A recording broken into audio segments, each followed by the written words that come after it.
Hello everyone, this is Money Mom. Welcome to the channel. Today I want to chat with you guys about one big reason that I think many people struggle financially or may overspend on little things. Let me get right into it. One big reason I think is because people don't set financial goals. I admit I haven't really been setting any financial goals. Yes, our family is mortgage and consumer debt free, but I haven't been tracking and having fun with doing different money goals. Example, I just did a printable, it's called a $5,000 savings challenge, because I want to build our savings a little bit more to give us a little more wiggle room, okay? And so that's one of my biggest challenges right now that I'm going to be doing. And you know what? It may take, several months. Who knows? It might take a year and a half. I don't know. But I'm going to be tracking it. And on this little savings challenge, they have like a little $75, $90, and you color them in, and it makes it kind of fun. But I think many times people don't have a vision for what they want to see for their future, and they don't set money goals. And I'm going to give an example. Let's say that you have a car payment. We'll just say it's $400 a month, and you're so happy because you paid off that car.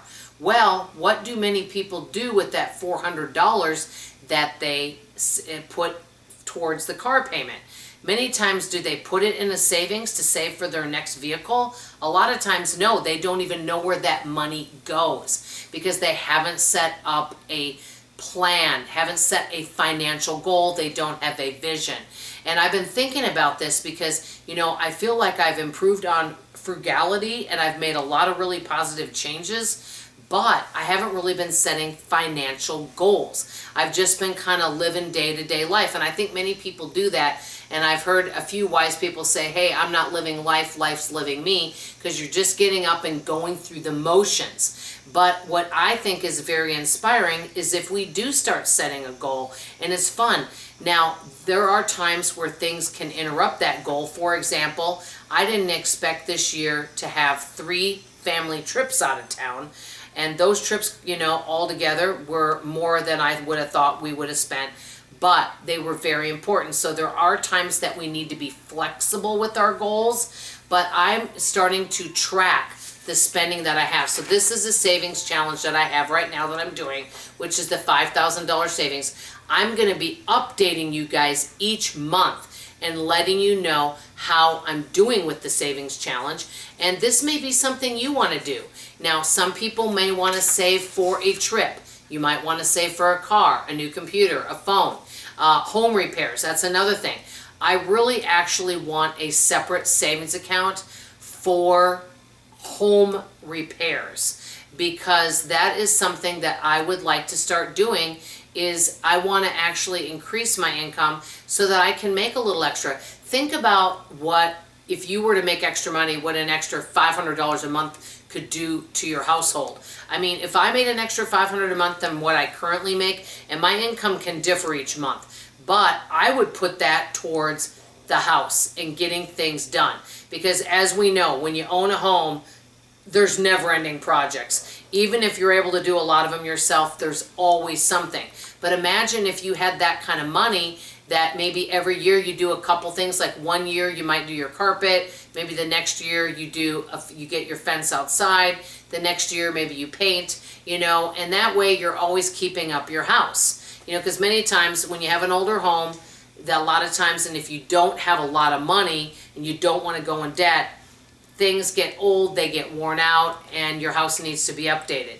But I have found that I think having some goals and a vision of what you want and being able to track it, I think can really be inspiring, and it keeps us motivated. So for example, let's say you're doing a challenge to save for Christmas and you really want to be able to, treat the grandkids.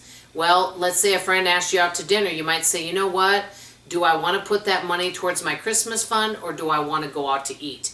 And so it kind of keeps you focused on the prize and the plan, and it may keep you from overspending on non-essential things. I really think, and I've said this on so many videos, I think that many folks, besides the big bills that get you, can end up spending on all these little things here or there. going through the drive-through, a coffee here or there. And I'm not saying there's anything wrong with treating yourself to something like that. But when we're doing it all the time, $5 here, $6 here, $3 here, it all adds up after a while. And I think if that we had a vision for our future, and even planning 1 year ahead, and having some things that we want to spend money on that are important to us, that are going to bring value to our life, and we track it. We have some goals, we have a vision, we have a plan, and sometimes those plans change, and that's okay. That's called real life.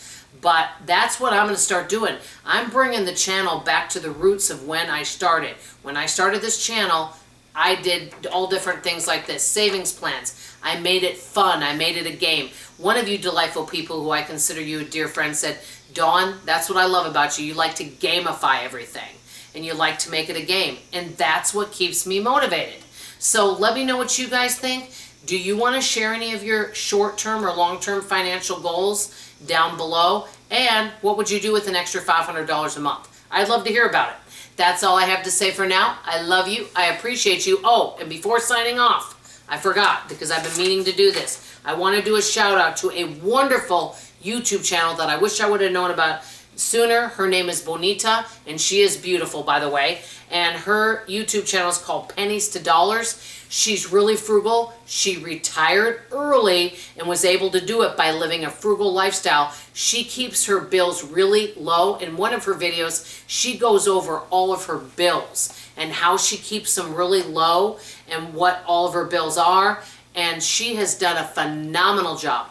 She lives a really frugal lifestyle, and she shows how she does it. You will find her inspiring. I'm going to link her channel below. Tell her Money Mom sent you, because I know you're going to love her. That's all I have to say for now. Love you, appreciate you, and I hope to see you on tomorrow morning's video. Bye, everybody.